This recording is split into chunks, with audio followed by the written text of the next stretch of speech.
San Francisco, TEDx. Oh my God, blinding light. Hi everybody, how are you? Fine? Oh my gosh. Okay, so my name is Mel Robbins, and for the last 17 years, I have done nothing but help people get everything that they want. Within reason, my husband's here.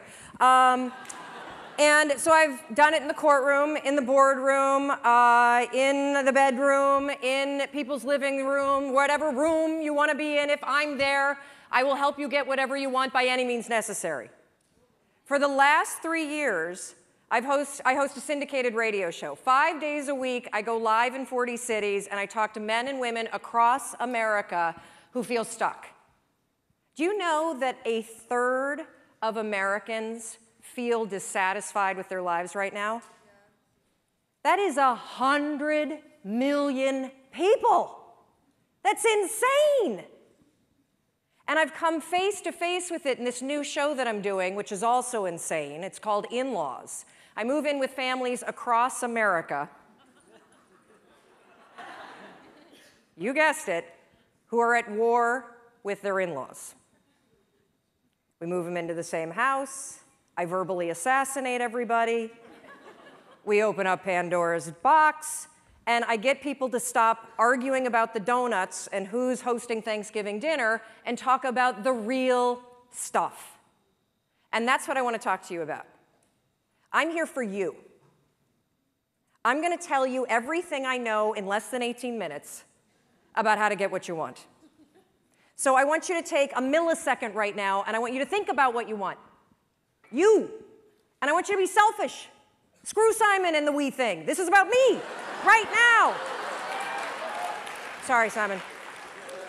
What do you want? And here's the deal. I don't want it to sound good to other people. Being healthy will not get your ass on a treadmill. Losing your man boobs so you could hook up with somebody, now that's motivation. So I want to know, what do you want? Do you want to lose weight? Do you want to triple your income? Do you want to start a nonprofit? Do you want to find love? What is it? Get it right here. You know what it is. Don't analyze it to death. Just pick something. That's part of the problem. You won't pick. So we're going to be talking about how you get what you want. And frankly, getting what you want is simple. But notice I didn't say it was easy. It's very simple. In fact, if you think about it, we live in the most amazing moment in time. So that thing that you have up here, whatever it may be, you want to use healthy eating to cure your diabetes, you want to figure out how to take care of the elders and start a new hospice center, you want to move to Africa and build a school, guess what? You could walk into a bookstore right now and buy at least 10 books written by credentialed experts on how the hell you do it. You could Google it, and you could probably find at least, I don't know, 1,000 blogs documenting the step-by-step transformation that somebody else is already doing. You can find anybody online and cyberstalk them. You can just walk in their footsteps and let them, just use the science of drafting. Follow what everyone else has done, because somebody else is already doing it. So why don't you have what you want? When you have all the information that you need, you have the contacts that you need, there are probably free tools online that allow you to start a business or join a group or do whatever the heck you want. It all comes down to one word.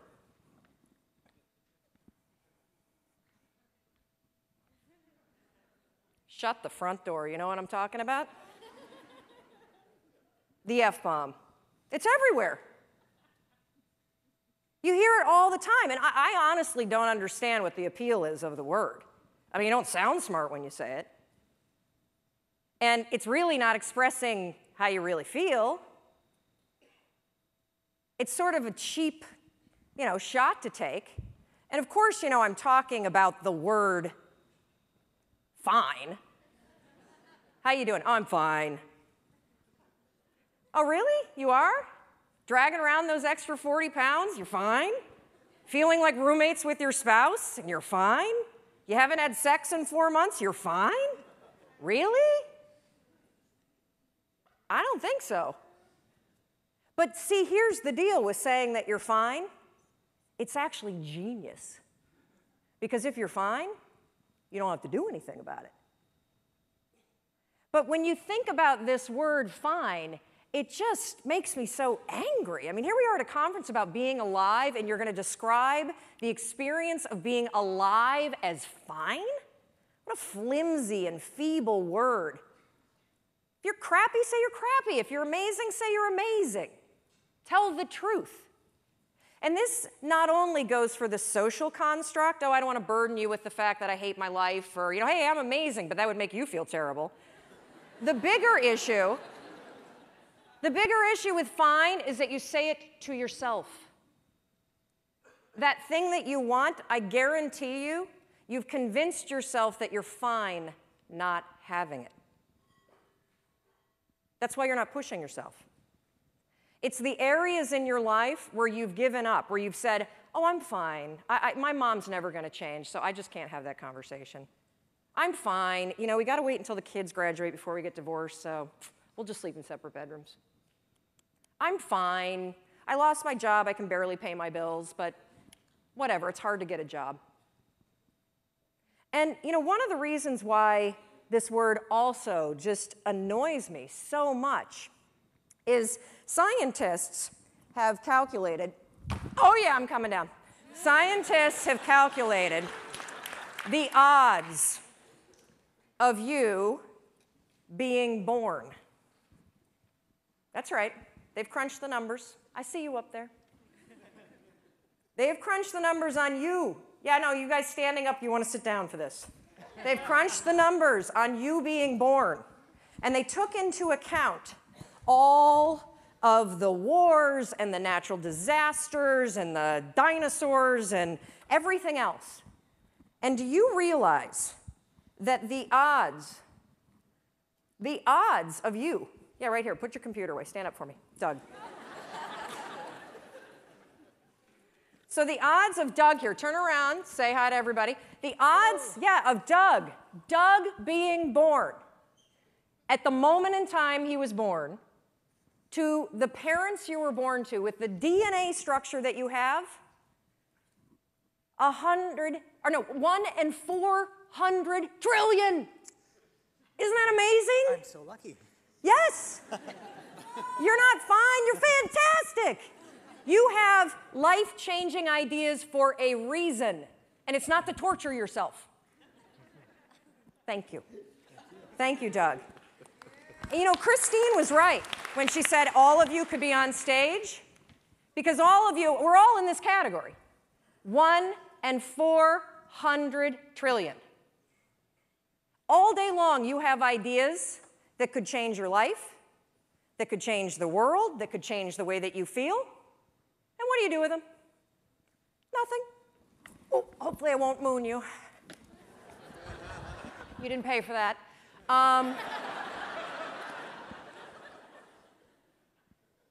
And I want you to just think for a minute, because we all have, I love to use the analogy, the inner snooze button. You have these amazing ideas that bubble up, right? You've been watching people all day, and I guarantee you, ping pong balls, boom, boom, boom, boom, boom, boom, boom. You've got an idea, oh, I should do this, I should do that. And every time you have an idea, what do? Boop, hit the snooze. What's the first decision you made this morning? I bet it was to go back to bed. Yep, the first decision today, I'm 1 in 400 trillion, I'm gonna go back to sleep. And I get it. Your bed is comfortable.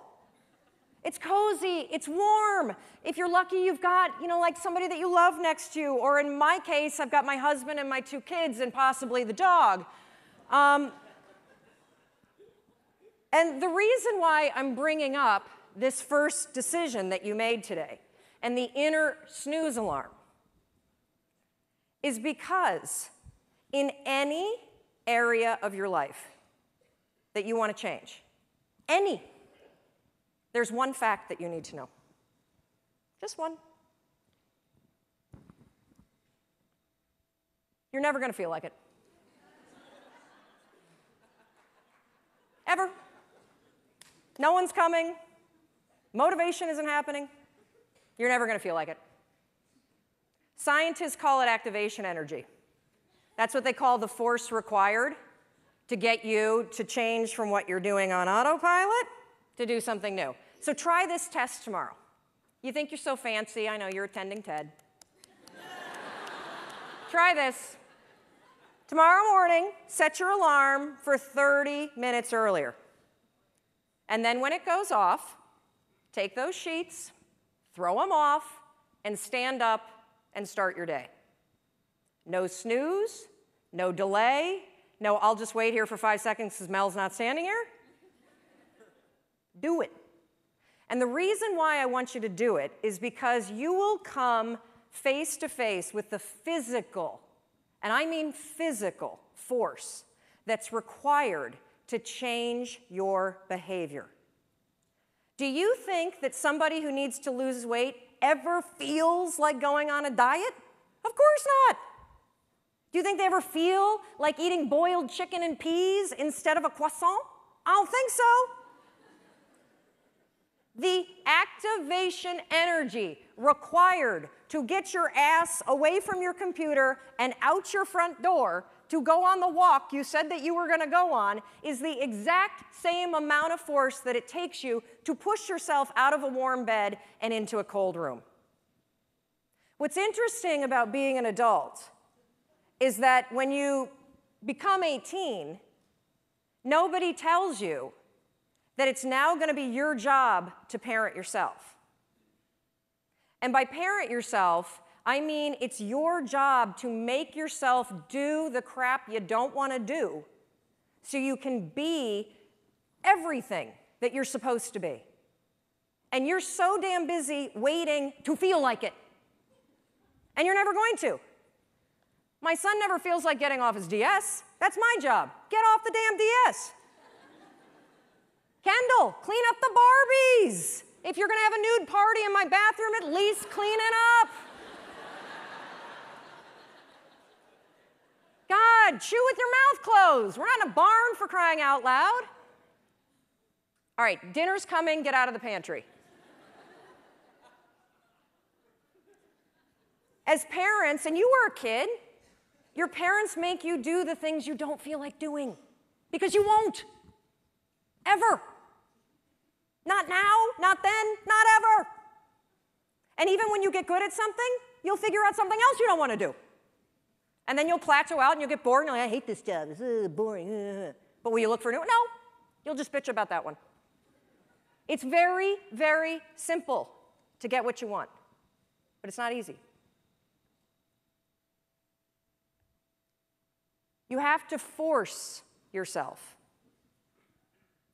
And I mean force. And the reason why I use the word force, when Roz was up here and talking about the emotion tracking, and she had the picture of the two sides of the brain, I look at the brain the exact same way.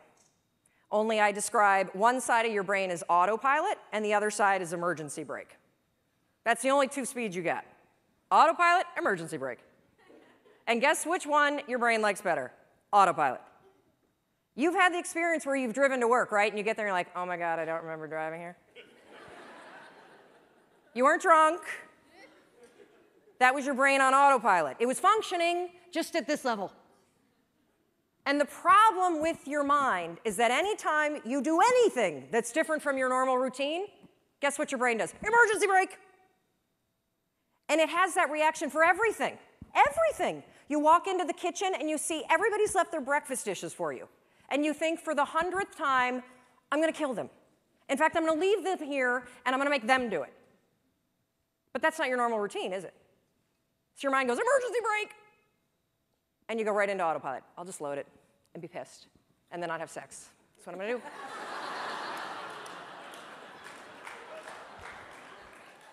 So when I say force, anything that's a break from your routine is going to require force. And if you think about your life, it's kind of funny because we, are kids, and then we become adults, and we spend so much time trying to push our life into some sort of stable routine, and then we grow bored of it. You wake up at, the same time every day, you have largely the same breakfast, you drive to work the same way, you show up at work, you look busy, you avoid making calls, you update Facebook, you attend a meeting and doodle the whole time, you go back and update Facebook, you make plans for the evening, you look busy some more, then you drive home the same way, eat largely the same dinner, or, variety of it. You watch the same kind of media, and then you go to bed and do the same thing all over again. No wonder you're bored out of your mind. It's the routine that's killing you. I have this theory about why people get stuck in life. So most of you have probably taken your basic Psych 101 class, and you've bumped into Andrew Maslow's hierarchy of needs. Well, your body is kind of cool because you have these basic needs. And your body is wired to send you signals. If you are hungry, if you need food, what do you feel? If you need water, what do you feel?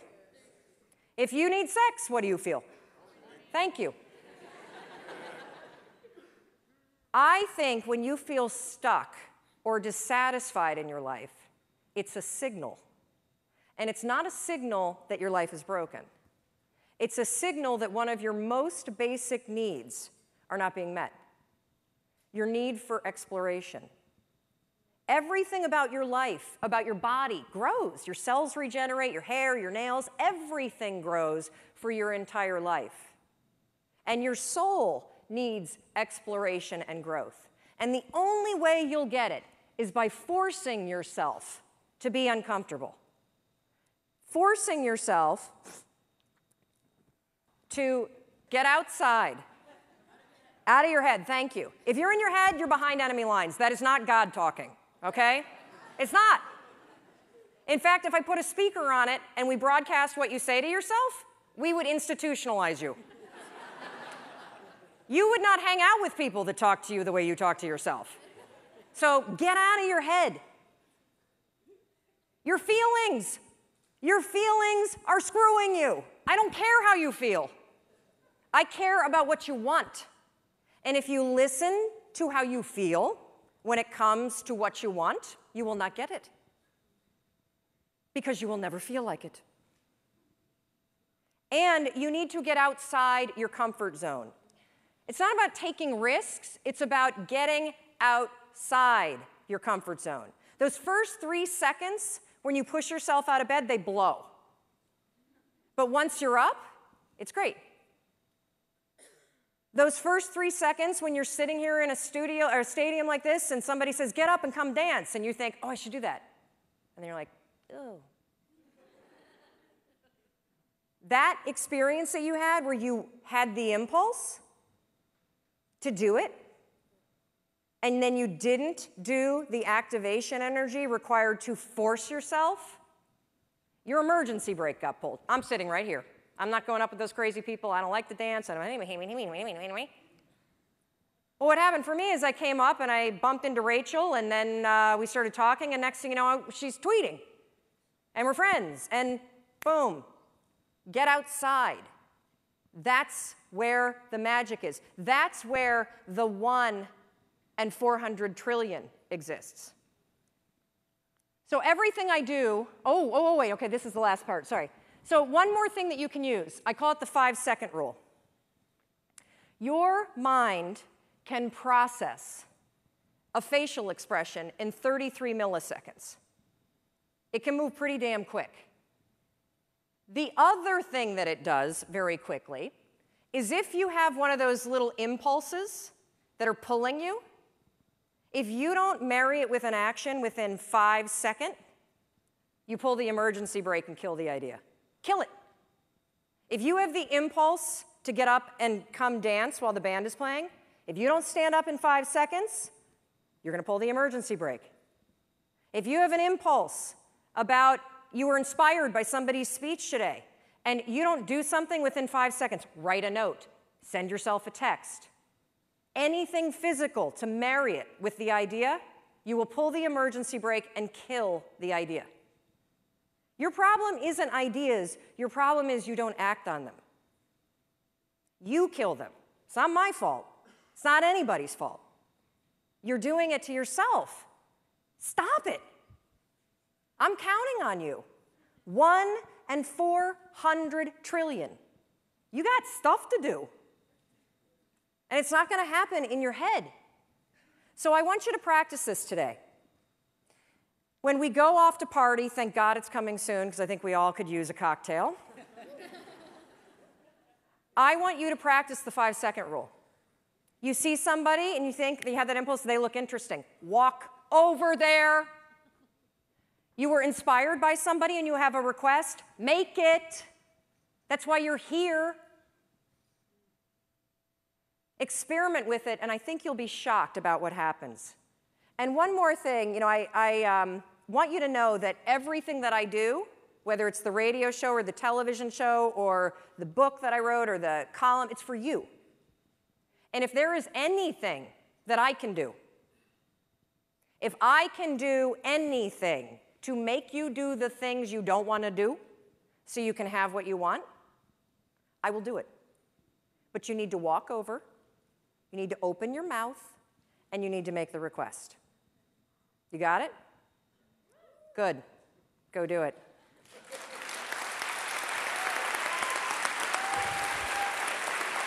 Thank you. Thank you. Yes, stand up. You have the impulse.